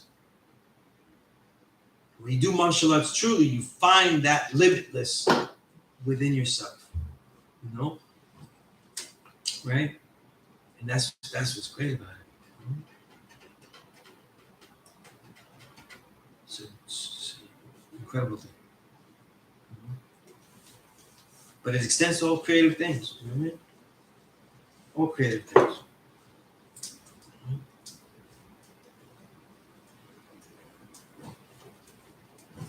Find out what is wisdom in the cipher. What is wisdom in the cipher? What is the way in your cipher? Right? What is the likes and dislikes you're living by? As opposed to what is. Right? What are the real ways to express wisdom in your cipher? Because we look at wisdom cipher as like presenting ourselves, but before you present yourself on the square, what is the square composed of? The fuck is it composed of? It's mainly composed of the principles that you advocate. That's the square that the people see.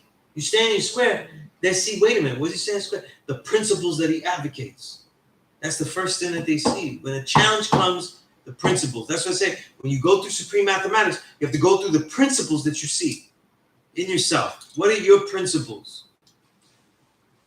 Martial arts also deals with that discipline because you're dealing with scenarios. You can't just train. You have to think of scenarios like, what would you do under this situation? What would you do under that situation? When is it appropriate to fight? When is it not appropriate to fight? When is it appropriate to express yourself? When is it not appropriate to express this, that, and the other? What is the wisdom cipher composed of? Right?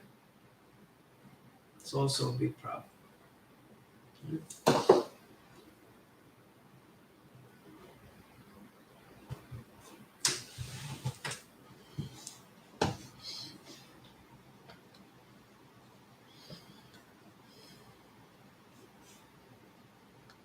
So I'm here for a little less than 20 minutes. I will be here. Any questions you have, I'm here to answer as best as I can. Okay.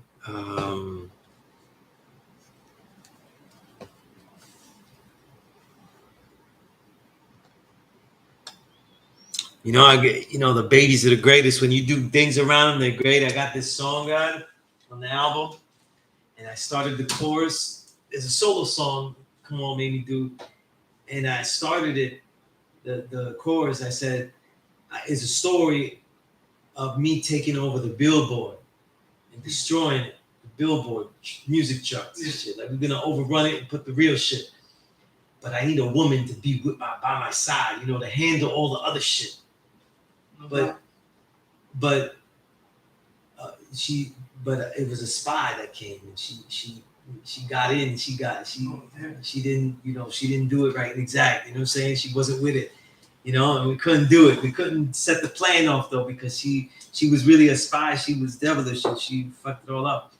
That's what the song is about, right? And I call it like Frank Sinatra has a song called The Tender Trap. The Tender Trap, about the woman that traps you.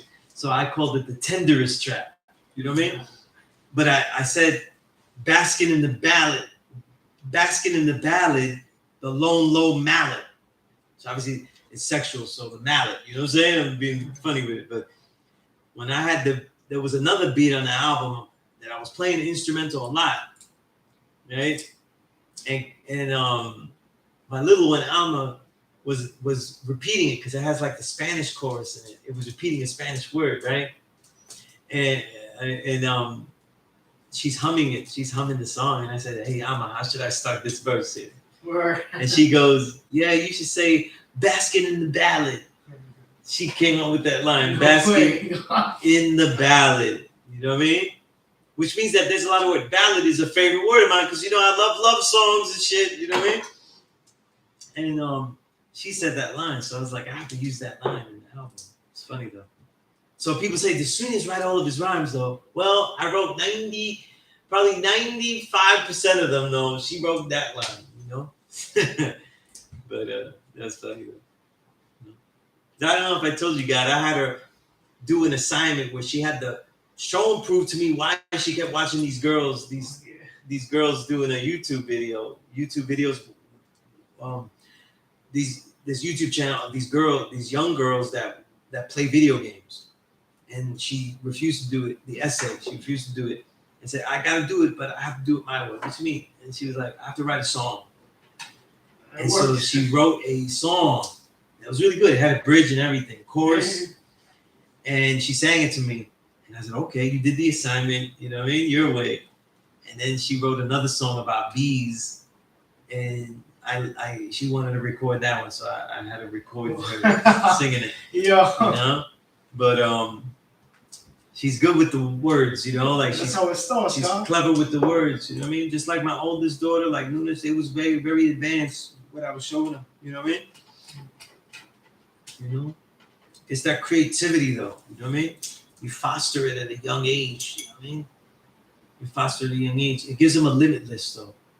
The ability, if they engage creativity, then they can create things out of the blue, it almost seems. And you see how that relates to the ability to solve problems. Just like when we put kids in sports, it's not so they could be professional athletes. It's so that they could learn how to work as a team and then also learn how to work hard for a particular goal that extends to all things in life. Same thing with creative endeavors, though. if people can sit there and pull things out of their head, out of nothing, that are beautiful, it means that they can make life more beautiful. You know, more beautiful for themselves in a good way, in a righteous way. We cannot obstruct the creativity. We have to foment the creativity because it's going to take creativity that we don't have to bridge that gap between the ultimate uncivility of the reality to a future complete civility that we need to be in. It will only be a creative mind that can get there. Right? Only be a creative mind that'll get there. You know? All right, so I said a whole bunch of stuff. Hopefully, it's all rewindable.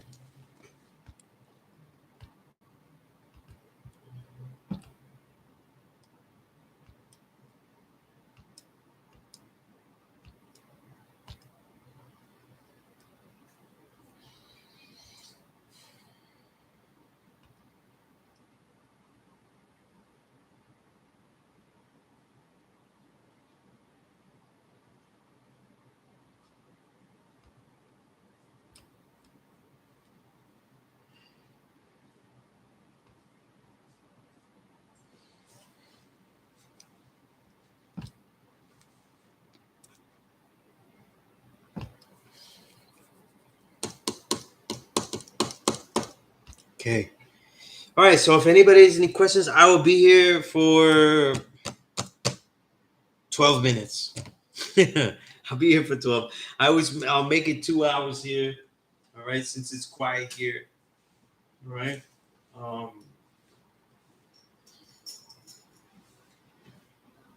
I said a lot though. You know, see, this is the advantage though. Like they have me just Relax,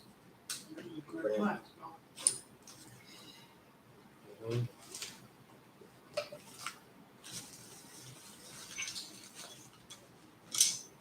Yeah, I got it. Well, stay building. Stay building.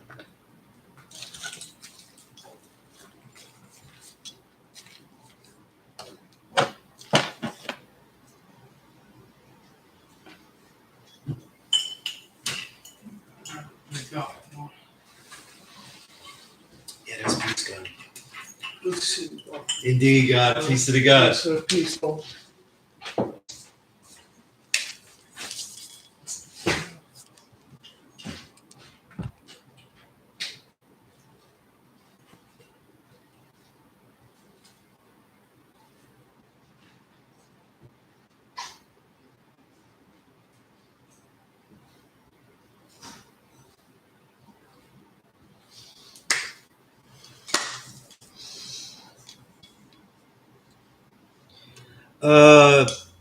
Rewrite a lot of study notes to keep them fresh in your mind. Yes, yes, because I've had the honor and the privilege to teach so much.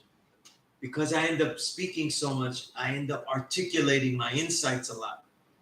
You know what I'm saying? So they end up getting written a lot if I find them to be, well done. If I find them to be useful and stuff. You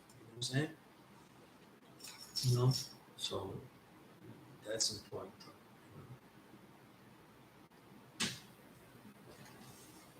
But it's really hours and hours. I mean, listen, I've been. It's a long time. It's what, 23 years, right? Times 50 classes at least a year, right? You guys know how many classes that is? 23 years times at least 50 classes a year. That's 1,150 classes. It's over 1,000 classes, sessions, right? If you multiply that by at least 3 hours, right? That's over 3,400 hours I've spent here teaching.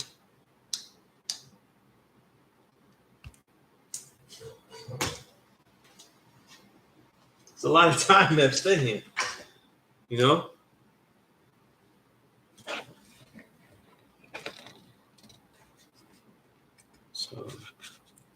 I'm just counting the Thursdays. I'm not counting other days I've been here and things like that, which add a little bit, right? Much more to it, but and it's not really 3 hours like it, like today is not 3 hours. It's about 2 with y'all, but I've been here since 6 o'clock. So, but yeah, you do rewrite things that you have, and in my journals, I do have notes about the class. And in my personal journals, the notes about these class sessions are really about the nature by which I'm teaching. If I remember particular understandings, I try to express them. So it's always gets.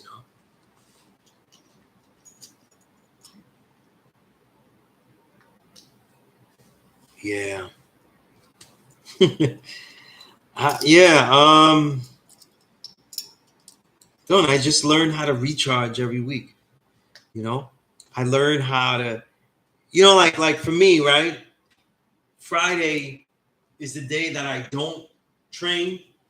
And just like every week, I try to have full martial arts sessions and full weight training sessions, right? That's all the cardio and all that kind of shit too. Everything. There's always a work to make sure I have one day where I don't train, to let everything, grow, develop, heal a little bit, right? And that usually ends up being Friday because it's after the class, and it's like I start all over again. Though I start from the knowledge stage, like regrouping all my thoughts, expressing myself thoughts. It's a very creative day. You know what I'm saying? It's also a discipline day because I have to actually have discipline to not move, to not have the urge to like just just grab shit. 'Cause I'll have shit like this, and then I'll start doing shit like this, just moving. I don't do anything. I make sure I don't touch this, nothing. I let everything, I just let my mind work, and I do a lot of extra reading. You know what I'm saying? So there's ways that I recharge. You know what I mean? Ways I recharge. You know. And then, like a lot of us parents, though, like I don't see my children as like a burden. So it's very easy to recharge when I'm around my children. You know what I'm saying? You know, and maybe it's something because I have daughters. I have a very rejuvenating vibe. You know what I mean? So that's also something. But in my mentality, God, I have never wanted to be on vacation. I have never wanted to go away from what I was doing. I wanted this. I want to be in the life that I do not want to escape. You know? So this is where I want to be. I don't want to be over there. I want to be in the life that I do not want to escape. You know? I want to, you know what I'm saying? Right? And so many things have that effect of where I want to be, like I said, it's simple things, like if I just playing the right music, right? Reading the right book, you know what I'm saying? Spending the right time with individuals, you know what I mean? With my children, you know what I mean? These are things that they easily feel like a vacation. You know what I'm saying? And being able to let go of things, being able to let go. Peace, I see God. But yeah, that's a big thing. 793, you said the application of one's experience, ways, words, and knowledge applied, impacting one's reality carried out so it can be seen as well as demonstrated in persons, places, and things. Not, I would say, yeah, okay. I definitely see it. Definitely see it.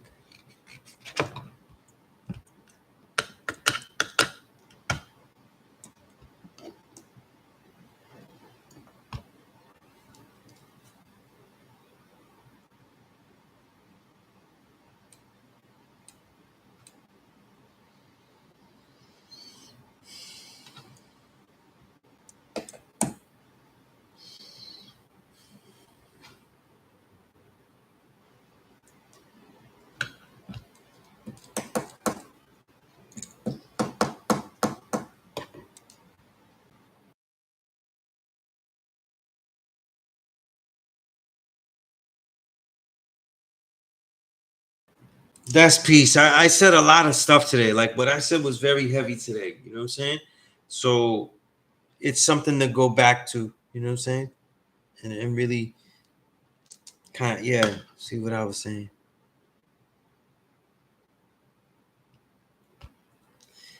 Okay, so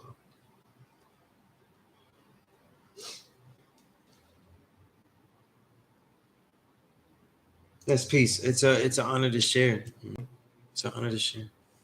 You know.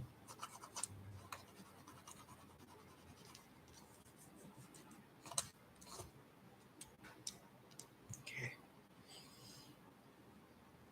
All right, so I'm gonna get ready to go. We are at the 2 hour mark, so I will be letting everybody go. You know, as a little plug though, I have if you love hip hop, if you love all that stuff, I have new books out. I have me and the God King Kimo have 2 albums out. We have the Monsters Across the Medinas, right? I think you all would love that. I have the lyric book that goes into it and all of the ideas of it. We have the new album, The Unlearn. It's a dope ass line that King Kimo had on the album, and I said, "Yo, that should be the album title." And this one, I really love this album. I really do. I love it. I love what we did. I'm proud of what I did. I'm amazed at what King Kamal did, and the stuff that True Cypher gave us as beats. So all these endeavors, though, you know, support them. You know what I'm saying? Because I'm an independent. I'm an independent artist. You know what I'm saying? This is my work. This is my work. You know what I mean? So everything adds on to my livelihood. And people support that. But and it's there for your enjoyment, you know. But if anybody has any questions, I am going to get off this thing. Until next time, I'm going to say peace and leave my email address. Contact me. If you have not gotten an email response from me, forward it to me. Put it at the top of the pile, at the very, very top of the pile. Okay. That way I can get to it and realize it though. Okay. All right. And do it before King Kamal sends me some other beat that I have to, you know, that I get absorbed in. You know what I mean? But no, seriously, you send it there and everything like that. Probably this weekend I'll be in edits for my martial arts book, you know, and really making that, preparing that. That's one of the next projects is to get out, you know, this year. But you know, with that said, I want to thank everybody. It's a real honor. I'm thankful. All right, so I want to say peace. All right, peace.